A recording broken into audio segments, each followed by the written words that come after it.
So భారతదేశంలో హిమాలయాలు అనేటువంటివి బేసిక్‌గా 4 రకాలుగా డివైడ్ చేయడం జరుగుతా ఉంది. 4 రకాలు ఏంటి అనంటే, ఒకటి మనం మాట్లాడినటువంటి ట్రాన్స్ హిమాలయాలు. ఈ ట్రాన్స్ హిమాలయాలు అనేటువంటివి మళ్ళీ మనకి 3 రేంజెస్‌గా డివైడ్ చేయడం జరుగుతా ఉంది. భారత్ తర్వాత మరొక రేంజ్ ఉంటది. సో ఇలా 4 రేంజెస్ అనుకోవచ్చు. సో 3 రేంజెస్ ఏంటి అనంటే ఇక్కడ ఒకటేమో కారాకోరం రేంజ్. ఇది ట్రాన్స్ హిమాలయాలలో భాగం. ఆ తరువాత మరొకటి ఏంటి అనంటే ఇక్కడ ఈ ట్రాన్స్ హిమాలయాలలో లడఖ్ అనేటువంటి రేంజ్ ఉన్నది. సో ఇది రెండవ రేంజ్ ట్రాన్స్ హిమాలయాలలో.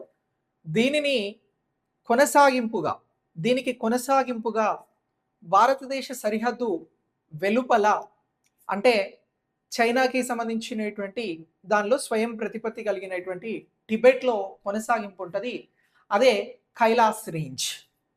ఇక నెక్స్ట్ భారత్‌లో మళ్ళీ ఒక రేంజ్ ఉన్నది. అదే జెన్స్కర్ లేదా జస్కర్ రేంజ్ అని చెప్పేసి పిలుస్తాం. సో వీటినన్నింటిని గురించి కూడా మనం ప్రీవియస్ క్లాస్‌లో మాట్లాడినాం. సో అలా మాట్లాడిన దాని ప్రకారం మనకి ట్రాన్స్ హిమాలయాలు అనేటువంటి టాపిక్ ఫినిష్ అయింది. ట్రాన్స్ హిమాలయాలు భారతదేశంలో ఎన్ని రకాలు అనంటే 3 రకాలు. ఒకటి కారాకోరం, 2 లడఖ్, 3 జస్కర్. అలాగే ట్రాన్స్ హిమాలయాలు లడఖ్‌కి కొనసాగింపుగా టిబెట్‌లో ఉండేటువంటి వాటిని ఏం పిలుస్తాము? ఏ రేంజ్ అని పిలుస్తాము అనంటే కైలాస్. సో ఇవన్నీ ప్రీవియస్ క్లాస్‌లో నేర్చుకున్నాం.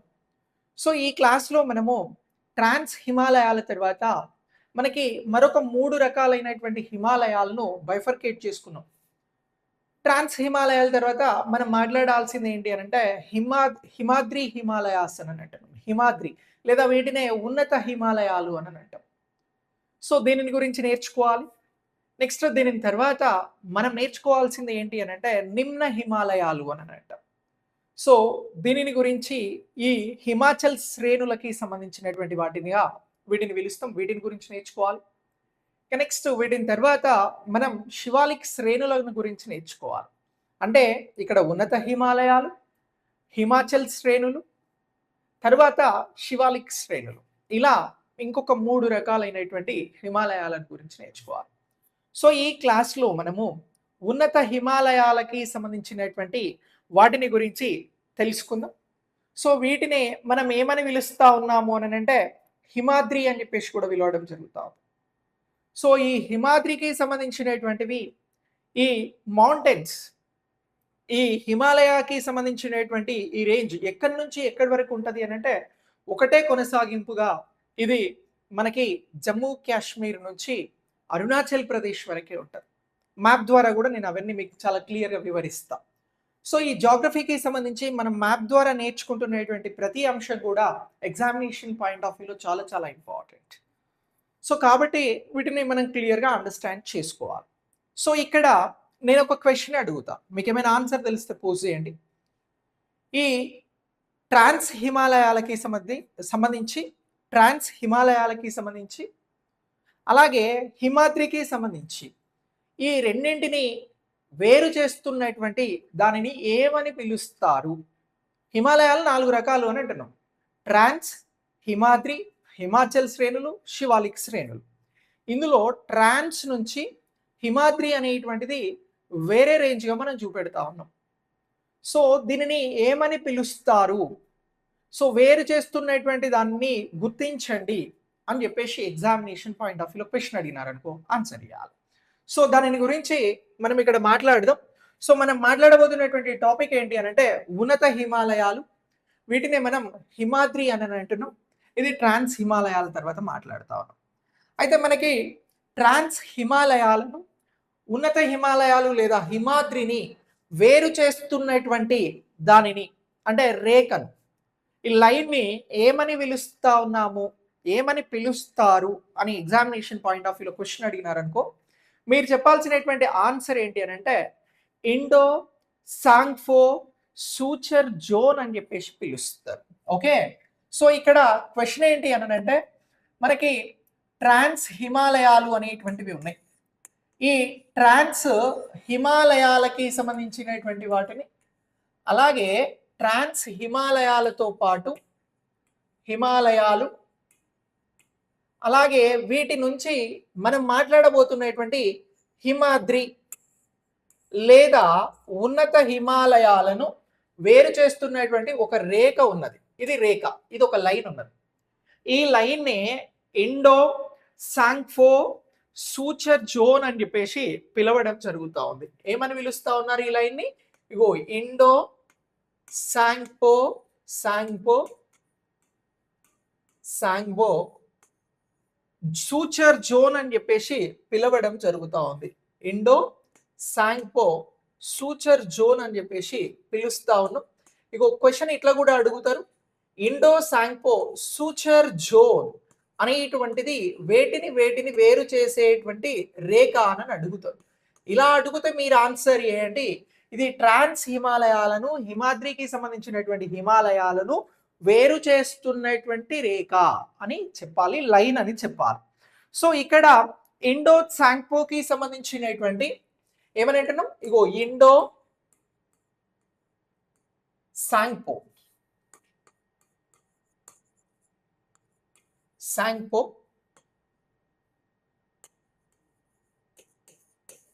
సూచర్ జోన్ అని అంటున్నాం. ఏమని అంటున్నాం? Suture zone. సో ఇలా ఈ సూచర్ జోన్ ఏది అని అంటే మీరు చెప్పండి. ట్రాన్స్ అండ్ హిమాద్రికి సంబంధించినటువంటి హిమాలయాలను వేరు చేస్తూ ఉంది. ఇంపార్టెంట్ బిట్, చాలా చాలా ఇంపార్టెంట్ బిట్. దీని పాయింట్ ఆఫ్ వ్యూలో మనకి క్వశ్చన్ ఉంటుంది. ఓకే, సో ట్రాన్స్ హిమాలయాలను, హిమాద్రికి సంబంధించినటువంటి పర్వతాలను వేరు చేసేటువంటి రేఖనే మనం ఇక్కడ ఇండో సాంగ్పో సూచర్ జోన్ అని అంటున్నాం. సో ఈ పాయింట్ ఆఫ్ వ్యూలో క్వశ్చన్ అడిగితే ఇదే ఆన్సర్. లేదా ఇండో సాంగ్పో సూచర్ జోన్ దేన్ని వేరు చేస్తుంది అంటే ట్రాన్స్ హిమాలయాలు, హిమాద్రి హిమాలయాలు. ట్రాన్స్ హిమాలయాలు మనం వీటిని 3 రకాలుగా మాట్లాడతాం భారతదేశంలో. ఒకటి కారాకోరము అని చెప్పేసి నేర్చుకున్నాం ప్రీవియస్ క్లాస్లో. తర్వాత లడక్ అనేటువంటి శ్రేణిని గురించి తెలుసుకున్నాం. తర్వాత జస్కర్ అనేటువంటి శ్రేణిని గురించి కూడా మనం ఇక్కడ నేర్చుకోవడం జరిగినది. సో ఇలా ఇగో వీటిని గురించి ఎగ్జామినేషన్ పాయింట్ ఆఫ్ వ్యూలో గుర్తుంచుకోవాలి. ఏమని అంటున్నాం? సో మరొకటి వచ్చి జస్కర్ అనేటువంటి రేంజ్. సో ఈ లడక్కి కొనసాగింపుగా భారతదేశంలో దాటి టిబెట్ లో ఉండేటువంటిదే మనం ఇక్కడ నేర్చుకున్నాం ప్రీవియస్ క్లాస్ లో కైలాస్ అనేటువంటి రేంజ్ గురించి. సో ఇలా ఇగో ఈ అంశంలను ఎగ్జామినేషన్ పాయింట్ ఆఫ్ వ్యూలో గుర్తుంచుకోవాలి. సో మనకి ట్రాన్స్ హిమాలయాలు ఎన్నో తెలుసు. ఈ ట్రాన్స్ ని, హిమాద్రిని వేరు చేస్తున్నది ఏంటి అని అంటే ఇండో సాంగ్పోకి సంబంధించినటువంటి సూచర్ జోన్ అని అన్నాం. It's clear. సో ఇప్పుడు దీని తర్వాత మనం ఒక్కసారి ఎక్కడ ఉంటాయి అంటే మనకి హిమాద్రి పర్వతాలని ఎలా గుర్తించాల్సి ఉంటుంది అనేటువంటి అంశం వచ్చిందనుకో, ఈ మ్యాప్ ని మనం ఒకసారి క్లియర్ గా ఐడెంటిఫై చేస్తే సరిపోతుంది. సో ఇక్కడ మీకు కనబడుతున్నటువంటి మ్యాప్ లో ఇవన్నీ కూడా హిమాలయాలకి సంబంధించినటువంటివి. సో ఇగో ఇక్కడ ఉండేటువంటిది పామీర్ పీఠభూమి.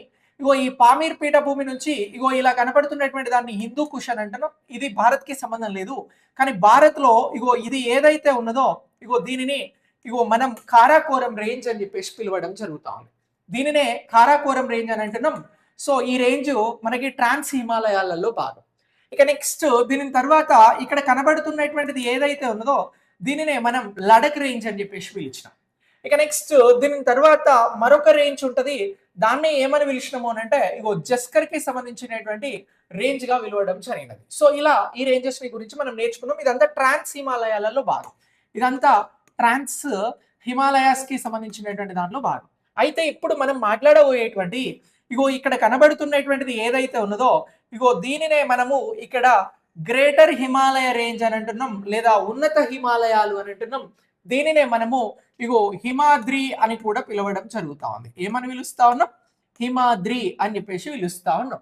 అంటే హిమాలయ పర్వతాలలో మనకి ట్రాన్స్ హిమాలయాల తర్వాత కనబడేటువంటిది ఏంటి అని అంటే ఇక్కడ మనం హిమాద్రి అని చెప్పేసి గుర్తుంచుకోవాలి.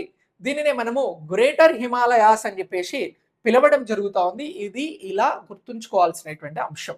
సో మనకి ఈ గ్రేటర్ హిమాలయాస్ కి సంబంధించి, హిమాద్రికి సంబంధించినటువంటిది మనకి ఎంత మేర ఇది విస్తరించి ఉన్నది అని అంటే మనకి సుమారు 2400 కిలోమీటర్ల మేర ఈ రేంజ్ అనేటువంటిది విస్తరించి ఉన్నది అనేటువంటి అంశాన్ని గుర్తుంచుకోవాలి.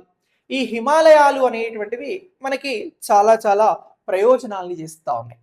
సో శీతల ఎడారులుగా ఉండేటువంటి ఈ హిమాలయాస్ అనేటువంటివి మనకి నార్త్ సైడ్ నుంచి వచ్చేటువంటి గాలులను అడ్డుకోవడం జరుగుతోంది. ఈ హిమాలయాల నుంచి మనకి నదులు అనేటువంటివి, జీవనదులు అనేటువంటివి కొనసాగుతూ ఉన్నాయి. ఇక్కడ నుంచే స్టార్ట్ అవుతా ఉన్నాయి. సో ఇలా హిమాలయాలకి సంబంధించి ఇవన్నీ మనం గుర్తుంచుకోవాల్సినటువంటి అంశాలు. అయితే ఈ ట్రాన్స్ హిమాలయాలకి సంబంధించిన దాని తర్వాత మనం మాట్లాడుతున్నటువంటి హిమాద్రి లేదా ఉన్నత హిమాలయాలకి సంబంధించినటువంటి వాటిని ఇంకా ఏ ఏ పేర్లతో వీటిని పిలుస్తారు అని చెప్పేసి క్వశ్చన్ అడుగుతారండి. అలా ప్రశ్న అడిగితే ఆన్సర్ చేసేటువంటి అంశాలను మీరు ఈ క్లాస్ ద్వారా నేర్చుకుంటారు. సో ఇప్పుడు హిమాద్రికి సంబంధించినటువంటి హిమాలయాలకి ఇతర పేర్లేంటి గుర్తించండి అని అడుగుతారు. హిమాద్రి హిమాలయాలను ఏ ఏ పేర్లతో పిలుస్తా ఉన్నారు గుర్తించండి అని అడుగుతారు. ఈ హిమాద్రిని ఇక్కడ ఏమని పిలుస్తా ఉన్నారు అని అంటే బేసిక్గా హిమ అని అంటే మంచు అనే అర్థం. హిమ అనేటువంటి పదం మనకి ఇక్కడ ఏ అర్థాన్ని సూచిస్తా ఉంది అని అంటే మంచు అనేటువంటి అర్థాన్ని సూచిస్తా ఉంది. మరి హిమాద్రి అని అంటున్నాం. అద్రి అని అంటే ఏంటి అంటే పర్వతాలను సూచిస్తా ఉంది అని చెప్పేసి గుర్తుంచుకోవాలి.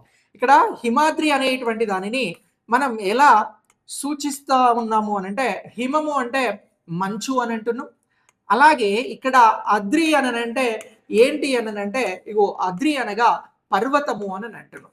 సో అంటే మనం దీన్ని ఎలా గుర్తుంచుకోవాలి? మంచు పర్వతము. హిమాద్రి అనేటువంటి పేరుకి అర్థం ఏమిటి అని అంటే మంచు పర్వతము అని చెప్పేసి పిలవడం జరుగుతూ ఉంది. ఏడాది పొడవున కూడా ఈ పర్వతాల పైన మంచు అనేటువంటిది కురుస్తూ ఉంటది. మంచుతోటే ఈ పర్వతాలు అనేటువంటివి కప్పబడి ఉంటాయి. అందుకు గాను ఈ హిమాద్రిని ఇలా పిలవడం జరుగుతూ ఉంది అనేటువంటి అంశాలను ఇక్కడ గుర్తుంచుకోవాలి. ఇది అత్యంత ప్రాచుర్యం పొందినటువంటి నేమ్ పేరు.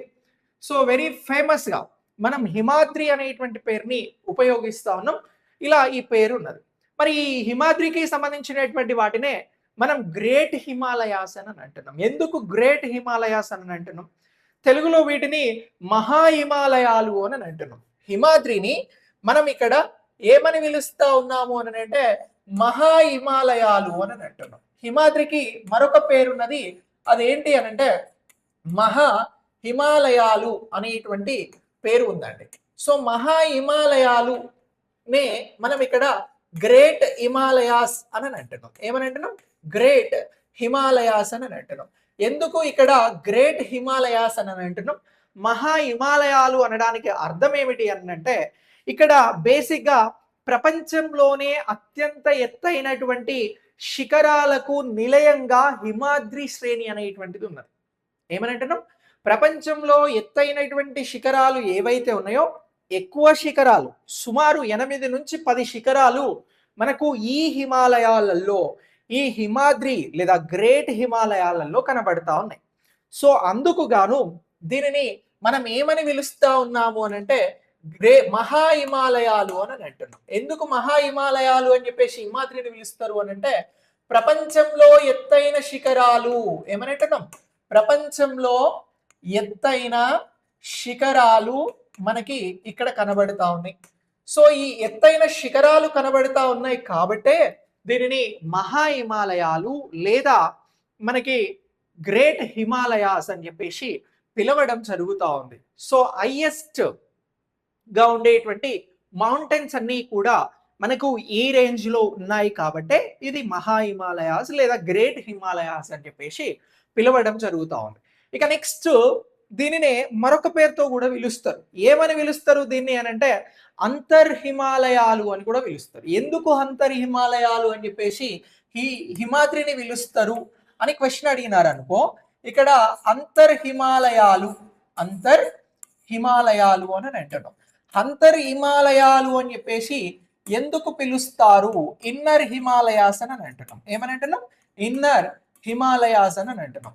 సో ఇలా ఇన్నర్ హిమాలయాస్ అని చెప్పేసి పిలవడానికి కారణం ఏంటి అని అంటే ఇన్నర్ హిమాలయాస్ అని ఎందుకు పిలుస్తారు అని అంటే ఇక్కడ హిమాలయ శ్రేణులలో ఇవి అన్నింటికంటే లోపలి వైపు అంటే ఉత్తరం వైపున ఉండటం వల్ల వీటిని ఇన్నర్ హిమాలయాస్ అని అంటున్నాం. సో ఎందుకు హిమాద్రిని ఇన్నర్ హిమాలయాలు అంటారు అని అంటే ఇవి అన్ని హిమాలయాల కంటే కూడా, అన్ని శ్రేణుల కంటే కూడా లోపలి వైపున, ఉత్తరం నార్త్ వైపున కనబడతా ఉన్నాయి. సో అందుకు గాను వీటిని ఇన్నర్ హిమాలయాస్ అని చెప్పేసి పిలుస్తారు. ఇన్నర్ హిమాలయాస్ అనగా వేటిని పిలుస్తారు అని అంటే మనం హిమాద్రిని పిలుస్తారు అని చెప్పేసి గుర్తుంచుకోవాలి. సో ఈ హిమాలయాలు అనేటువంటివి అన్నింటికంటే లోపలి వైపున కనబడతాయి. అన్ని హిమాలయాల కంటే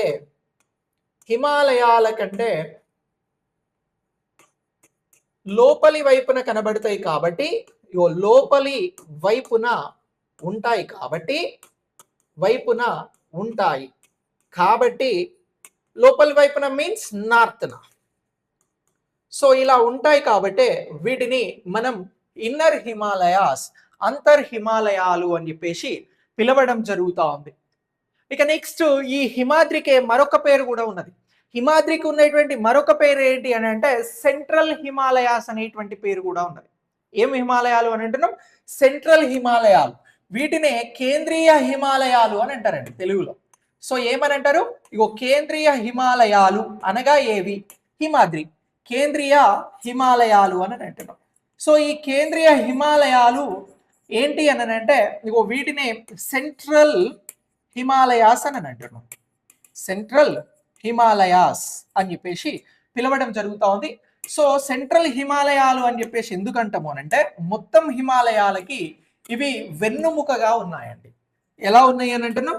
ఇగో మొత్తం హిమాలయాలు అని అంటే మనకి ట్రాన్స్ హిమాలయాలు ఉన్నాయి, ఇప్పుడు మాట్లాడుతున్న హిమాద్రి ఉన్నది, దీంతో పాటు హిమాచల్ శ్రేణులు ఉన్నది, దీని తర్వాత మనకి శివాలిక్ శ్రేణులు ఉన్నాయి. వీటన్నింటికీ కూడా ఈ మొత్తం హిమాలయాలకి మనం ఏమని పిలుస్తా ఉన్నాము అని అంటే ఈ హిమాలయాలకు ఇది వెన్నుముకగా, స్పైనల్ కార్డ్ గా ఉంది. సో ఇలా వెన్నుముకగా ఉన్నందుకు గాను దీనిని మనము ఇక్కడ ఏ హిమాలయ అని చెప్పేసి పిలుస్తా ఉన్నాము అని అంటే సెంట్రల్ హిమాలయగా పిలవడం జరుగుతూ ఉంది. సో ఇలా ఇగో హిమాద్రికి ఉన్నటువంటి పేర్లను గుర్తించాలండి. సో హిమాద్రికి ఉన్నటువంటి పేర్లేంటి అని అడిగితే ఇవన్నింటినీ కూడా మనం ఆన్సర్గా చెప్పాల్సినటువంటి అవసరం ఉంది. సో హిమాద్రి అని చెప్పేసి పిలుస్తాం, దీనినే మహా హిమాలయాలు, గ్రేట్ హిమాలయాలు అని పిలుస్తాం, అంతర్ హిమాలయాలు, ఇన్నర్ హిమాలయాస్ గా పిలుస్తాం ఇంగ్లీష్లో. ఇక్కడ తెలుగులో కేంద్రీయ హిమాలయాలు, సెంట్రల్ హిమాలయాస్ అని అంటున్నాం. సో ఇలా ఏ హిమాలయాన్ని ఎందుకు అలా పిలుస్తాము అనేటువంటి వివరణ నేను ఇక్కడ ఇచ్చిన. దీని ప్రకారం మీరు హిమాద్రి అనేటువంటి పేరు వస్తే, హిమాద్రి అనేటువంటి పేరుని మీరు జియోగ్రఫీలో వింటే ఇవన్నీ కూడా మీ మైండ్లో ఒక్కసారి రీకాల్ చేసుకోవాల్సినటువంటి అవసరం అనేటువంటిది ఉంటుంది. సో ఎందుకు అనంటే మిమ్మల్ని నేరుగా హిమాద్రి అని అడగకపోవచ్చు క్వశ్చన్, ఉన్నత హిమాలయాలను అడగచ్చు, లేదా వీటిని ఇన్నర్ హిమాలయాస్ అని అడగవచ్చు, దెన్ దీనినే కేంద్రీయ హిమాలయాలు అని చెప్పేసి అడగవచ్చు. ఎలా అడిగినా కూడా దీని మొత్తం అర్థం కూడా హిమాద్రి అని చెప్పేసి గుర్తుంచుకోవాలి. అయితే మన పురాణాలలో కూడా మరొక పేరు ఉంది ఈ హిమాలయాలకి, దాన్ని ఏమని పిలుస్తారు అని అడుగుతారు. హిమాద్రిని పురాణాల ప్రకారం ఏ పేరుతో పిలుస్తారు అని అడుగుతారు. అలా అడిగితే మీరు బహిర్గిరి అనేటువంటి పేరుతోటి పిలుస్తారు అని చెప్పేసి గుర్తుంచుకోవాలి. సో ఇక్కడ పురాణాలలో హిమాద్రికి ఉన్నటువంటి పేరేమిటి అని అడుగుతారమ్మ. అలా అడిగితే మీరు ఆన్సర్ ఇవ్వాలి, హిమాద్రిని బహిర్గిరి అని చెప్పేసి పిలుస్తారు. ఇగో బహిర్గిరి అని చెప్పేసి ఏ పర్వతాలకి పేరు అని అంటే హిమాద్రి మౌంటైన్స్ కి పేరు అని చెప్పేసి గుర్తుంచుకోండి. సో ఇలా ఈ హిమాద్రికి సంబంధించినటువంటి పేర్లను మనం ఇన్ని విధాలుగా గుర్తుంచుకోవాల్సినటువంటి అవసరం అనేటువంటిది ఉంటుంది. సో ఏ పాయింట్ ఆఫ్ వ్యూలో క్వశ్చన్ అడిగినా కవర్ చేయాలి అని అంటే వీటన్నింటి మీద మనకు అవగాహన అనేది ఉండాలి. అయితే ఈ హిమాలయాలు మనం మాట్లాడుతున్నటువంటి హిమాలయాలు మనకి ఏ కాలంలో స్టార్ట్ అయినాయి అంటే ఇవి ఎప్పటి నుంచి వెలుగులోకి వచ్చినవి, లేదా వీటి ఉనికి ఎప్పటి నుంచి ఉన్నది అనేటువంటి అంశాలను ఎగ్జామినేషన్ పాయింట్ ఆఫ్ వ్యూలో అడిగితే భూగర్భ శాస్త్రం ప్రకారం దీనిని తృతీయ మహాయుగానికి సంబంధించినటువంటి కాలానికి చెందినవిగా ఇక్కడ హిమాద్రికి సంబంధించినటువంటి వాటిని గుర్తిస్తా ఉన్నారు. సో అయితే ఈ మహాయుగానికి సంబంధించి సేనోజోయిక్ మహాయుగములో ఇవి ఏర్పడ్డాయి అని అడుగుతారు అని అంటారు. సో హిమాద్రికి సంబంధించినటువంటి ఈ పర్వతాలు అనేటువంటివి మనకి ఎప్పుడు ఏర్పడ్డాయి, ఏ మహాయుగానికి సంబంధించినవి, ఏ ఎరాకి సంబంధించినవి అని అడుగుతారు. అలా అడిగితే ఇవి సేనోజోయిక్ మహాయుగానికి సంబంధించినటువంటివిగా మనం గుర్తుంచుకోవాలి. సో ఇక్కడ ఏమని అంటున్నాం, ఇగో హిమాద్రి ఉన్నత హిమాలయాలు అనేటువంటివి ఏ కాలానికి సంబంధించినవి అని అంటే సేనోజోయిక్ యుగానికి సంబంధించినటువంటి యుగంకు సంబంధించినవి అని చెప్పేసి గుర్తుంచుకోవాలి. సో ఇలా సేనోజోయిక్ కి సంబంధించినటువంటి ఏజ్ ఎరాకి సంబంధించినటువంటివిగా వీటిని గుర్తుంచుకోవాల్సినటువంటి అవసరం ఉంటుంది. ఈ పాయింట్ ఆఫ్ వ్యూలో మనల్ని క్వశ్చన్ అడిగినారు అనుకోండి, ఆన్సర్ ఇవ్వాలి. హిమాద్రికి సంబంధించినటువంటి లేదా గ్రేట్ హిమాలయాస్ ఏ ఎరాకి సంబంధించినవి అని అంటే సేనోజోయిక్ ఏజ్ లేదా ఎరాకి సంబంధించినటువంటివి అని చెప్పేసి గుర్తుంచుకోండి. ఇది కూడా ఒక ముఖ్యమైనటువంటి బిట్ ఎగ్జామినేషన్ పాయింట్ ఆఫ్ వ్యూలో. ఇక నెక్స్ట్ ఇవి ఎప్పుడు ఏర్పడినాయి అని నమ్ముతారు. మరి సేనోజోయిక్ యుగం ఎప్పుడు దీనికి సంబంధించి ఏ కాలాన్ని ఈ యుగంగా పిలుస్తా ఉన్నాం, ఈ ఎరాగా పిలుస్తా ఉన్నాము అని అంటే 65 మిలియన్ సంవత్సరాల క్రితం. ఎప్పుడు అని అంటున్నాం, సో ఇవి ఎప్పుడు ఏర్పడ్డాయి అని అంటే 65 మిలియన్ సంవత్సరాల క్రితం. 65 మిలియన్ సంవత్సరాల క్రితం ఇవి ఏర్పడ్డాయి అనేటువంటి ఆధారాలను ఇక్కడ గుర్తించడం జరుగుతూ ఉంది. సో హిమాద్రి హిమాలయాలు ఎప్పుడు ఏర్పడ్డాయి అని అంటే 65 మిలియన్ సంవత్సరాల క్రితం ఏర్పడ్డాయి అని చెప్పేసి గుర్తుంచుకోవాలి. మనం బేసిక్గా హిమాలయాలని ఇక్కడ 3 టైప్స్ గా మాట్లాడుతూ ఉన్నాం. శివాలిక్ శ్రేణులు అనేటువంటివి బాహ్య హిమాలయాలుగా మాట్లాడడం జరుగుతూ ఉంది. సో ఇలా ఈ హిమాలయాలు అనేటువంటివి ఏ పర్వత రకానికి సంబంధించినవి అని అంటారు. అలా అడిగితే నవీన ముడత పర్వత రకానికి సంబంధించినవి. దీనినే యంగ్ ఫోల్డ్ మౌంటైన్స్ అని చెప్పేసి పిలుస్తారండి. సో వీటిని ఏ ముడత పర్వతాలు అంటారు అని అంటే నవీన ముడత పర్వతాలుగా పిలుస్తారు. నవీన ముడత పర్వతాలు ఏంటి అని అంటే మీరు ఆన్సర్ ఇవ్వాలి. ఇగో వీటికి సంబంధించి ఈ నవీన ముడత పర్వతాలుగా మనం వేటిని గుర్తించాల్సి ఉంటది అని అంటే హిమాద్రిని గుర్తించాల్సి ఉంటది. సో ఇలా ఈ అంశం ముఖ్యమైనటువంటిది. ఇగో దీనినే యంగ్ ఫోల్డ్ మౌంటైన్స్ అని చెప్పేసి పిలవడం జరుగుతూ ఉంది. యంగ్ ఫోల్డ్ మౌంటైన్స్ అని చెప్పేసి పిలుస్తా ఉన్నాం. సో ఇలా ఇగో ఈ మౌంటైన్స్ కి సంబంధించినటువంటి అంశాన్ని మీరు గుర్తుంచుకోవాలి. హిమాద్రిని ఎలా గుర్తిస్తాం? గ్రేట్ హిమాలయాస్ లేదా ఇన్నర్ హిమాలయాస్ లేదా central Himalayas, young fold mountains అని చెప్పేసి ఆన్సర్ చెప్పాలి. సో ఇలా ఈ హిమాలయాలు అనేటువంటివి ఇప్పటికీ కూడా ఎత్తు పెరుగుతా ఉన్నాయి అనేటువంటి అంశాన్ని గుర్తుంచుకోవాలి. వీటి హైట్ ఇప్పటికీ కూడా పెరుగుతూ ఉంది. హిమాద్రి హిమాలయాలకి సంబంధించినటువంటి హైట్ ఏదైతే ఉన్నదో ఈ ఎత్తు అనేటువంటిది పెరుగుతూ ఉంది అనేటువంటి అంశాన్ని గుర్తుంచుకోండి. ఇది కూడా ముఖ్యమైనటువంటిది. హిమాద్రికి సంబంధించినటువంటి మౌంటైన్ హైట్ అనేది స్టిల్ ఇప్పటికీ కూడా పెరుగుతుందా అని అంటే ఎస్ పెరుగుతుంది అని చెప్పేసి ఆన్సర్ చెప్పాలి. సో ఇలా ఈ హిమాద్రికి సంబంధించినటువంటి అంశాన్ని మనం ప్రత్యేకంగా గుర్తుంచుకోవాలి. సో టెథిస్ సముద్రం పైన ఈ హిమాద్రికి సంబంధించినటువంటి హిమాలయాలు అనేవి ఉద్భవించినాయి. ఇక్కడ ఇండోకి సంబంధించి ఆస్ట్రేలియన్ ప్లేట్ కి సంబంధించినటువంటివి ఒకదాన్ని ఒకటి ఢీకొట్టడం, అలాగే ఢీకొట్టినటువంటి సందర్భంగా టెథిస్ సముద్రం కిందికి చొచ్చుకెళ్ళినటువంటి పలకలు ప్లేట్స్ ఈ టెథిస్ సముద్రాన్ని పైకి లేపడం ద్వారా ఈ హిమాద్రికి సంబంధించినటువంటి హిమాలయాలు ఉద్భవించినవి అనేటువంటి అంశాన్ని మనం గుర్తుంచుకోవాలి. సో అలా టెథిస్ కి సంబంధించినటువంటి అవశేషాల ఆధారంగానే మనకి హిమాలయాస్ వచ్చాయి అనేటువంటి అంశం కూడా ఇక్కడ ఒకసారి మనం గుర్తించాల్సినటువంటి అవసరం ఉంటుంది. సో ఇలా హిమాలయాలకి సంబంధించినటువంటివి ఏ యుగం పాయింట్ ఆఫ్ వ్యూలో వీటిని చూస్తారు అన్నప్పుడు మనం సేనోజోయిక్ కి సంబంధించినటువంటి ఎరా యుగానికి సంబంధించినటువంటి వాటిలలో భాగంగా వీటిని చూస్తాము ఆన్సర్ చెప్పాలి. అయితే హిమాద్రికి సంబంధించినటువంటి హిమాలయాలు ఏవైతే ఉన్నాయో ఉన్నత హిమాలయాలు ఈ గ్రేట్ హిమాలయాస్ కి సంబంధించినటువంటివి ప్రస్తుతం వీటికి సంబంధించినటువంటి పొడవు వెడల్పు ఎత్తు పాయింట్ ఆఫ్ వ్యూలో మాట్లాడితే వీటికి సంబంధించిన అంశాలను గుర్తించండి అని అడుగుతారు ఎగ్జామినేషన్ పాయింట్ ఆఫ్ వ్యూలో. అలా అడిగినప్పుడు కొలతలకి సంబంధించి అంటే ఈ గ్రేట్ హిమాలయాస్ కి సంబంధించినటువంటి మెజర్స్ పాయింట్ ఆఫ్ వ్యూలో నేర్చుకోవాలి.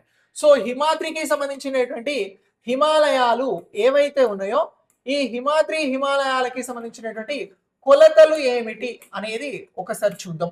సో ఈ కొలతలకి సంబంధించినటువంటి పాయింట్ ఆఫ్ వ్యూలో మాట్లాడాల్సి వచ్చినప్పుడు హిమాద్రికి సంబంధించినటువంటి మొత్తం పొడవు ఎక్కడి నుంచి స్టార్ట్ అవుతుంది అని అంటే జమ్మూ కాశ్మీర్ నుంచి స్టార్ట్ అవుతా ఉంది.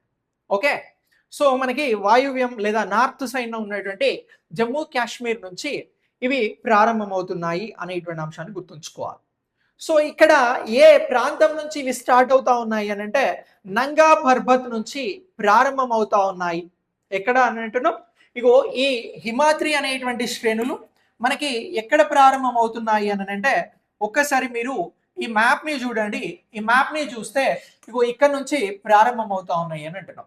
అలాగే ఇక్కడ వరకు కొనసాగుతా ఉన్నాయి అని అంటున్నాం. ఇక్కడ ప్రారంభమయ్యేటువంటి ఈ ప్రాంతాన్ని మనం ఏమని పిలుస్తా ఉన్నాము అని అంటే ఈ జమ్మూ కాశ్మీర్ ప్రాంతం, జమ్మూ కాశ్మీర్ కి సంబంధించినటువంటి కేంద్రపాలిత ప్రాంతం.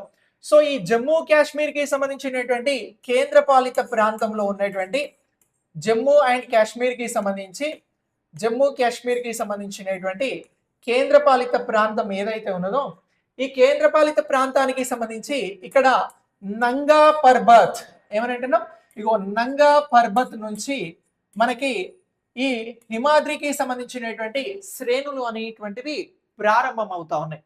ఇలా ప్రారంభమై ఇవి ఎక్కడి వరకు కొనసాగుతా ఉన్నాయి అని అంటే మనకి తూర్పున అరుణాచల్ ప్రదేశ్ ఉన్నది. ఎక్కడ అని అంటున్నాం, సో తూర్పున అరుణాచల్ ప్రదేశ్ ఉన్నది. ఈ అరుణాచల్ ప్రదేశ్ కి సంబంధించి నామ్చా బర్వా వరకు కొనసాగుతా ఉన్నాయి. ఎక్కడ అని అంటున్నాం, జమ్మూ కాశ్మీర్ నంగా పర్బత్ నుంచి ఇవి అరుణాచల్ ప్రదేశ్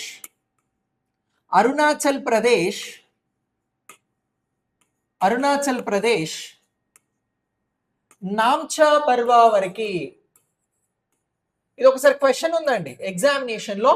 సో అరుణాచల్ ప్రదేశ్ అనేటువంటిది నామ్చా బర్వాకి సంబంధించినటువంటిది, నంగా పర్బత్ అనేటువంటిది జమ్మూ కాశ్మీర్ కి సంబంధించినటువంటిది. అరుణాచల్ ప్రదేశ్ మనకి ఈశాన్యంలో ఉండేటువంటి రాష్ట్రం, జమ్మూ కాశ్మీర్ మనకి ఉత్తరాన ఉండేటువంటి కేంద్రపాలిత ప్రాంతం ప్రస్తుతం. సో ఈ ప్రాంతాల మధ్యన హిమాద్రి, ఉన్నత హిమాలయాలు, గ్రేట్ హిమాలయాస్ లేదా ఇన్నర్ లేదా సెంట్రల్ అని పిలుస్తాం. ఎలా పిలిచినా ఈ హిమాలయాలు అనేటువంటివి విస్తరించి ఉన్నాయి అనేటువంటి అంశాన్ని గుర్తుపెట్టుకోవాలి. సో ఈ హిమాలయాలకి సంబంధించినటువంటివి ఎన్ని కిలోమీటర్ల మేర విస్తరించి ఉన్నాయి ఈ నంగా పర్బత్ నుంచి నామ్చా బర్వా వరకు అని అంటే ఇవి సుమారు 2400 కిలోమీటర్ల నుంచి 2500 కిలోమీటర్ల మధ్యన విస్తరించి ఉన్నాయి అనేటువంటి అంశాన్ని గుర్తుంచుకోవాలి. ఎగ్జామినేషన్ పాయింట్ ఆఫ్ వ్యూలో చాలా చాలా ఇంపార్టెంట్ క్వశ్చన్ అడుగుతారు. హిమాద్రికి సంబంధించినటువంటి పొడవు ఎంత గుర్తించండి అన్నప్పుడు ఇవి ఈ విధంగా ఉన్నాయి అని చెప్పేసి గుర్తుంచుకోవాలి. అయితే ఈ హిమాలయాలు అనేటువంటివి ఏ ఆకారంలో కనబడతాయి అని అంటే ఇవి మనకి విల్లు ఆకారంలో వంగి ఉన్నట్లుగా కనబడతాయి. సో ఇవి మనకి ఏ ఆకారంలో కనబడతాయి అని అంటే విల్లు వంగి ఉన్నట్లు ఉంటది కదా. సో ఇలా విల్లు ఆకారంలో ఇవి కనబడతాయి అనేటువంటి అంశాన్ని గుర్తుంచుకోవాలి. సో ఇలా ఈ అంశం ముఖ్యమైనటువంటి అంశం. అయితే ఈ హిమాలయాలకి సంబంధించినటువంటి సగటు వెడల్పు ఎంత, విడ్త్ ఎంత అని అడుగుతారు. అలా అడిగితే మీరు చెప్పాలి దీనికి సంబంధించి 25 కిలోమీటర్ల విడ్త్ తోటి ఇవి విస్తరించి ఉంటాయి అని చెప్పేసి గుర్తుంచుకోవాలి. హిమాద్రికి సంబంధించినటువంటి ఈ హిమాలయాలు ఎంత వెడల్పు విడ్త్ ఎంతతో ఉంటాయి అని అంటే 25 కిలోమీటర్ల వెడల్పుతో ఇవి ఫామ్ అయి ఉన్నాయి అనేటువంటి అంశాన్ని గుర్తించాల్సినటువంటి అవసరం ఉన్నది. సో ఇలా ఈ హిమాలయాల వెడల్పు అనేటువంటిది ప్రత్యేకమైనటువంటి ప్రాంతాల వారిగా చూస్తా, అంటే సగటు వెడల్పు ఏమో 25 కిలోమీటర్లు అని అంటున్నాం. కానీ ఇక్కడ నంగా పర్బత్ జమ్మూ కాశ్మీర్ లో ప్రారంభమైనటువంటి హిమాద్రి హిమాలయాలకి సంబంధించి కాశ్మీర్లో వీటి వెడల్పు ఎంత ఉంటుంది అని అంటే సుమారు 400 కిలోమీటర్లు ఉంటుంది. ఎక్కడ అని అంటున్నాం, కాశ్మీర్లో వీటి వెడల్పు ఎంత ఉంటుంది అని అంటే హిమాద్రికి సంబంధించి కాశ్మీర్లో వీటి వెడల్పు వచ్చి 400 కిలోమీటర్ల వెడల్పుతోటి ఇవి ఉంటాయి. మరి అరుణాచల్ ప్రదేశ్లో ఇవి నామ్చా బర్వా వరకు వెళ్తా ఉన్నాయి కదా. నామ్చా బర్వా అరుణాచల్ ప్రదేశ్ వరకు వెళ్ళేసరికి వీటి వెడల్పు ఎంత ఉంటుంది అని అంటే 150 కిలోమీటర్లు ఉంటది అనేటువంటి అంశాన్ని గుర్తించాల్సి ఉంటది. సో ఇలా 400 కిలోమీటర్ల దగ్గర స్టార్ట్ అయి 150 కిలోమీటర్ల వరకు తగ్గుతా ఉంది. మనకి జమ్మూ కాశ్మీర్ లో నంగా పర్వత్ దగ్గర 400 కిలోమీటర్ల వెడల్పుతోటి ఇవి ఉంటాయి. కానీ అదే నామ్చా పర్వా అరుణాచల్ ప్రదేశ్ వరకు విస్తరించినటువంటి 2500 కిలోమీటర్లను సుమారుగా మనం పరిశీలిస్తే అక్కడికి వెళ్ళేసరికి అరుణాచల్ ప్రదేశ్ వెళ్ళేసరికి వీటికి సంబంధించినటువంటి విడ్త్ అనేటువంటిది 150 కిలోమీటర్లకి తగ్గుద్ది అని చెప్పేసి గుర్తుంచుకోవాలి. సో యావరేజ్ సగటు వెడల్పును చూస్తే మాత్రం అది 25 కిలోమీటర్లు అనేటువంటి అంశం ముఖ్యమైనటువంటి అంశంగా గుర్తుంచుకోవాల్సినటువంటి అవసరం ఉన్నది. ఓకే, హిమాద్రి శ్రేణులకి సంబంధించినటువంటి వాటి సగటు ఎత్తు ఎంత అని అడుగుతారండి. సో ఇక్కడ హైట్ కి సంబంధించినటువంటి ఎవల్యూషన్ పాయింట్ ఆఫ్ వ్యూలో క్వశ్చన్ అడిగితే ఈ హిమాద్రికి సంబంధించినటువంటి పర్వతాలు ఏవైతే ఉన్నాయో ఈ హిమాలయాలలో సగటు వీటికి సంబంధించినటువంటి ఎత్తు ఎంత అనంటే 6000 మీటర్లు సగటు ఎత్తు ఉంటుంది. కొన్ని సందర్భాలలో 6100 మీటర్లు కూడా ఉంటుంది. సో వీటికి సంబంధించినటువంటి యావరేజ్ హైట్ సగటు ఎత్తు ఎంత అని అంటే ఇగో వీటికి సంబంధించినటువంటి సగటు ఎత్తు ఎంత అని అంటే ఇక్కడ 6000 యావరేజ్ హైట్ ఎంత ఉంటుంది అని అంటే ఇక్కడ వీటికి సంబంధించి 6000 మీటర్లు ఉంటుంది. Okay, 6000 metres. సమ్ టైమ్స్ ఇది ఎలా ఉంటుంది అని అంటే 6100 మీటర్స్ కి సంబంధించినటువంటి హైట్స్ తోటి ఉంటది అనే అంశాన్ని గుర్తుంచుకోండి. సో ఇలా ఎగ్జామినేషన్ పాయింట్ ఆఫ్ వ్యూలో ఇవి చాలా చాలా ముఖ్యమైనటువంటి అంశాలు. ఓకే, ఇక గరిష్టంగా వీటికి సంబంధించి ఎత్తు ఎంత అని అంటే మౌంట్ ఎవరెస్ట్ అనేటువంటి శిఖరం ఈ శ్రేణిలోనే ఉన్నది. ఈ మౌంట్ ఎవరెస్ట్ కి సంబంధించినటువంటిది నేపాల్ టిబెట్ కి సంబంధించినటువంటి సరిహద్దులలో ఉంటుంది. సో ఈ సరిహద్దులలో కనబడేటువంటి మౌంట్ ఎవరెస్ట్ కి సంబంధించినటువంటి ఎత్తు 8848.86 మీటర్లుగా ఉంటుంది. అంటే ఇక్కడ ఈ మౌంటైన్ కి సంబంధించినటువంటి యావరేజ్ హైట్ ఎంత ఉంటుంది అని అంటే 6000 లేదా 6100 మీటర్స్ అని అంటున్నాం. కానీ ప్రపంచంలోనే అత్యంత ఎత్తైనటువంటి శిఖరం ఏమని అంటున్నాం? ప్రపంచంలో అత్యంత ఎత్తైన శిఖరం ఈ ఎత్తైనటువంటి శిఖరానికి సంబంధించి ఇగో ఈ శిఖరమే మనం మౌంట్ ఎవరెస్ట్ అని అంటున్నాం. సో ఈ మౌంట్ ఎవరెస్ట్ ఏదైతే ఉన్నదో ఈ మౌంట్ ఎవరెస్ట్ కి సంబంధించినటువంటిది మనకి ఎంత అని అంటే 8848.86 మీటర్లకి సంబంధించినటువంటి ఎత్తుతో ఉన్నది. సో ఇలా హైయెస్ట్ మౌంటైన్ అనేటువంటిది కూడా మనకి హిమాద్రి శ్రేణిలో ఉన్నది అనేటువంటి అంశాన్ని గుర్తించాల్సినటువంటి అవసరం ఉంటుంది. ఇక 8000 కంటే ఎక్కువ ఎత్తున్నటువంటి మౌంటైన్స్ ప్రపంచవ్యాప్తంగా 14 ఉంటే 10 ఈ రేంజ్ లోనే ఉన్నాయి, హిమాద్రిలోనే ఉన్నాయి అనేటువంటి అంశాన్ని గుర్తుంచుకోవాలి.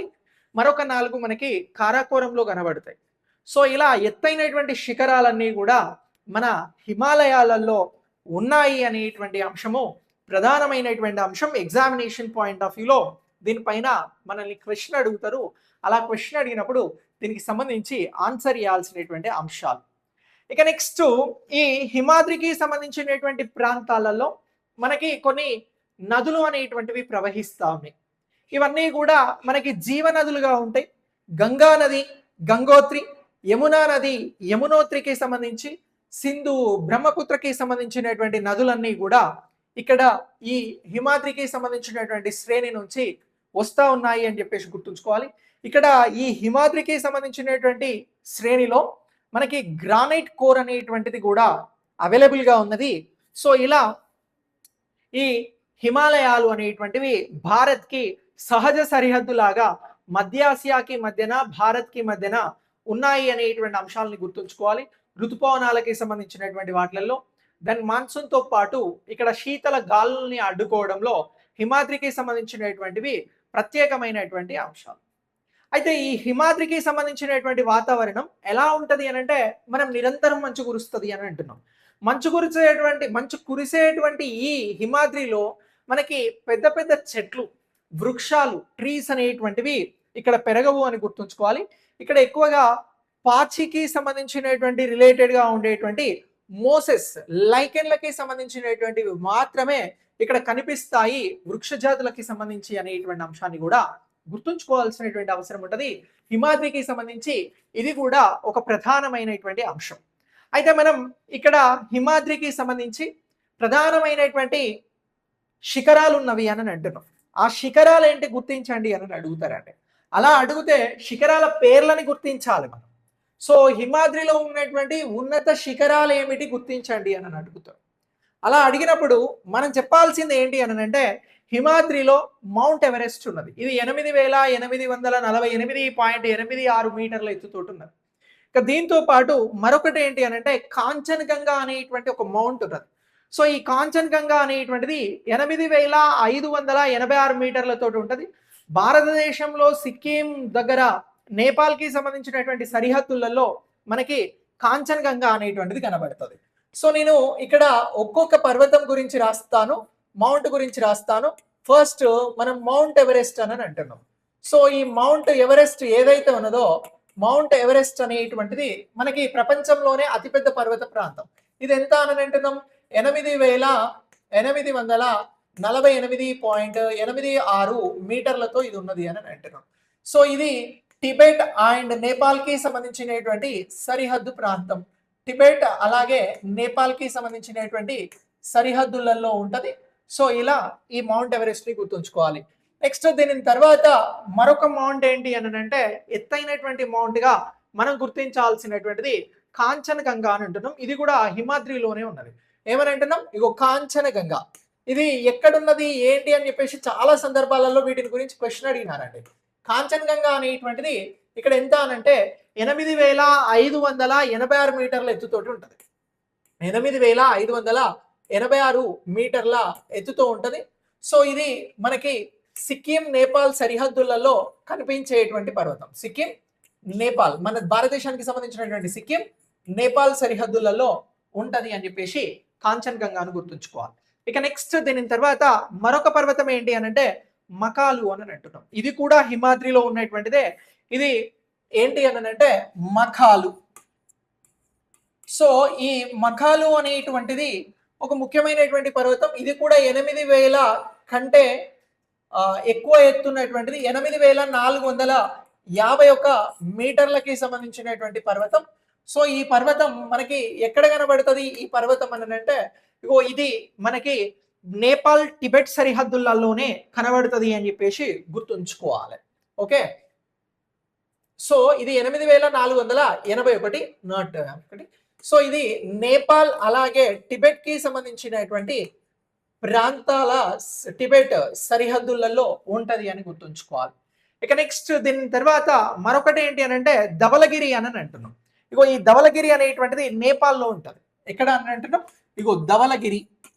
సో ధవలగిరి అనేటువంటి పర్వతం మనకి హిమాద్రిలో భాగము. ఇది నేపాల్లో ఉంటది అని అంటున్నాం. ఇది 8172 మీటర్లతోటి ఉంటది. 8172 మీటర్లతోటి ఉంటది. సో ఇది నేపాల్ కి సంబంధించి మనకి హిమాద్రి శ్రేణిలో కనబడేటువంటి ముఖ్యమైన పర్వతం.